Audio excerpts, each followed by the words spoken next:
भोसले परिवाराच्या वतीने निराधार उपेक्षितांना दिवाळीच्या फराळाचे वाटप। गेल्या 12 वर्षापासून भोसले परिवार जपतोय सामाजिक बांधिलकी।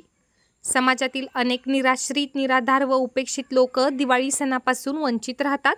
अशा वंचितांची दिवाळी गोड करण्यासाठी मुठे लेआउटमधील भोसले परिवाराने सामाजिक उपक्रम राबवित समाजातील वंचित घटकांसोबत दिवाळी साजरी करत त्यांना फराळ व मिठाईचे वितरण केले।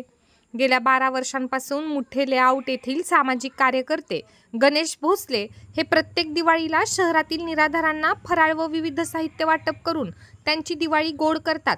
याच अनुषंगाने यंदाही त्यांनी पुढाकार घेत समाजातील वंचित घटकांसोबत दिवाळी साजरी करत त्यांना फराळ व मिठाईचे वितरण केले। बुलढाणा शहरातील संगम चौक, जयस्तंभ चौक, इक्बाल चौक, बस स्थानक परिसर व मलकापूर रोड परिसरातील निराधार बेसहारांना फराळ व मिठाईचे वाटप केले। यावेळी त्यांच्यासोबत ज्ञानेश्वर संभारे, संतोष सनई, अमोल सोनुने, राणा राजपूत, ज्ञानेश्वर वाकोडे, अमोल देशपांडे, पंकज पुरोहित, भागेश काळे, संदीप तोंडे यांनी सुद्धा त्यांना या समाजोपयोगी उपक्रमात सहकार्य केले।